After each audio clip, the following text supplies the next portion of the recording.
History is written by the winners, and British colonialism has mostly been told from the mouths of the British. My aim is to put a focus on the voices of those who were on the receiving end of Britain's colonialism and imperialism. British colonialism in Guyana took place in the management and running of the affairs of that entire country.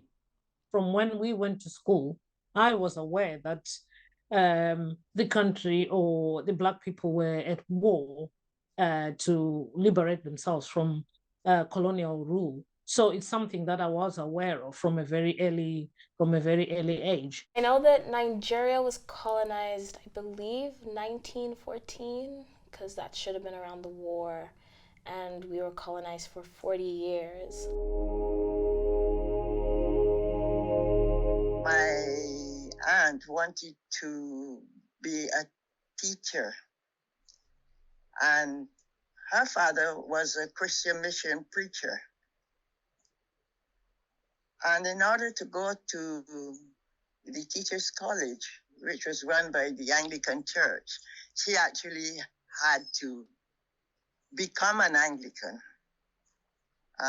which in later life I began to think was rather stupid, really. It forced people to abandon their way of life, to abandon their what they were good at, if they were artists or if they were farmers or if they were storytellers, historians, teachers. They had to leave all that to go and work in the cities so that they could earn cash, which they didn't used to have before, so that they could pay taxes, which had been introduced by the colonial administration, bearing in mind that the takeover of the country had been violent and had not been agreed on, and people had been moved away from their land, dispossessed of their land, dispossessed of their cattle. So it meant it was a way of enforced labor. As much as it's stripped away from the culture,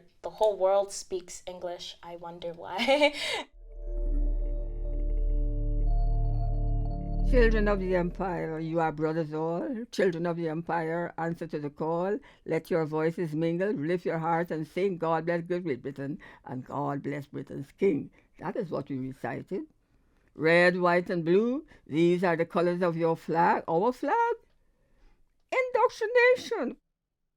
Colonialism did introduce, reading and writing and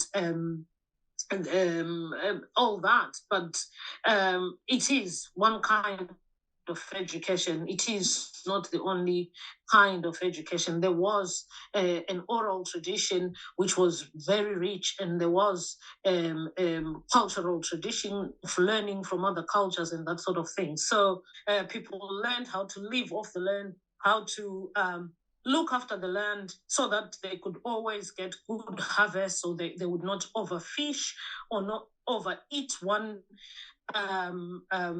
fruit or one crop or one animal and that sort of thing. There was a way of conserving culture and of understanding of conserving the land, and a way of understanding how nature worked, which was ingrained in the education that came from grandparents, from parents, from the community, and that sort of thing.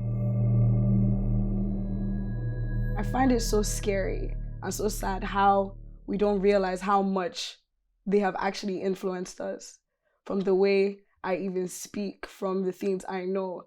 Because before I used to brag that, like, okay, I went to a British curriculum school, so I as well thought I was higher and more superior than those who went to like Nigerian curriculum schools. Am I more westernized, or am I more of like my Sri Lankan side? It has affected my friendships, my personal life, like my dating preferences, things like that. You cannot deny that you are part of the British colonial history. But I have no feeling of inferiority about that. I used to absolutely hate a lot of the things about me that were Black, because that's not how I was raised. It's like all the references we were given, all the pictures, videos that we were shown. The girls did not look like me. So it was kind of difficult to be secure in my own identity when I felt that I had an identity of another culture being placed on me. We always look upon ourselves, well, we were British subjects. When I came over here, to acknowledge that, I experienced difficulties with others. They look down, they would look down on you. You can call it that was discriminatory. And I would think all people, all Commonwealth immigrants to this country would have experienced the same thing. We've come over here, we all have our values, we all have our culture, but as soon as it's celebrated in public, it's almost like, oh, you're from another different background. And I have kind of experienced microaggression and racial abuse since living in London especially. I would thought it would be the opposite because it's so diverse, but I think I've experienced it more here than the Midlands.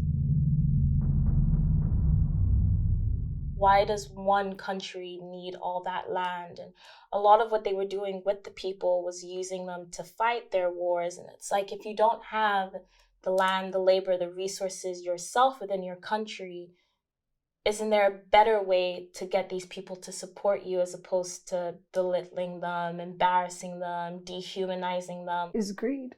People are not content, and it's arrogance as well, and pride.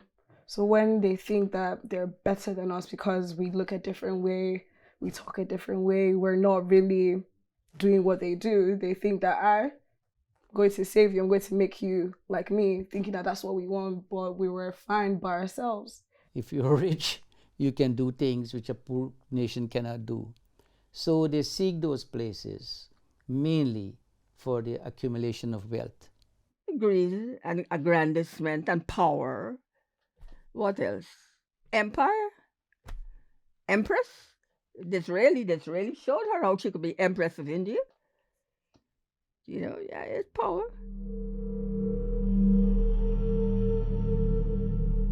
When the Queen died, I guess I felt like everyone else. We had lost someone who has always been there. I did watch the funeral on TV with my housemates, and my housemates are British, so they were taking it quite seriously and kind of mourning and things like that. But my friends from back home who are from different ethnic groups, some of them that were colonised, the attitude was different towards the Queen's death. It was almost like jokes being made. So I found humour in that from my Sri Lankan side, but from my British side, I took it quite seriously and I did mourn the Queen's death. So it's kind of like, and again, an identity crisis on the opinion of the royal family. I did keep one of the notes though with her face on it, just to, like, you know, for memorabilia, but nah, I didn't care that Queen Lizzie died. For me, it's like celebrating someone because you've put them in that, they've been put in that place because of a system that is unfair, unjust, and got to be that wealthy on the backs of Black people's wealth and labor, and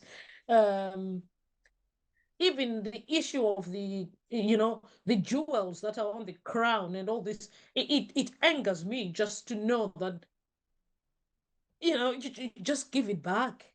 Children of the empire, come raise your voices. Hail we our king and the queen today. One with the empire in love and in loyalty.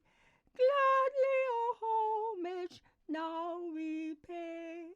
From every part of our sovereign's dominions, with heart and soul, thy subjects sing.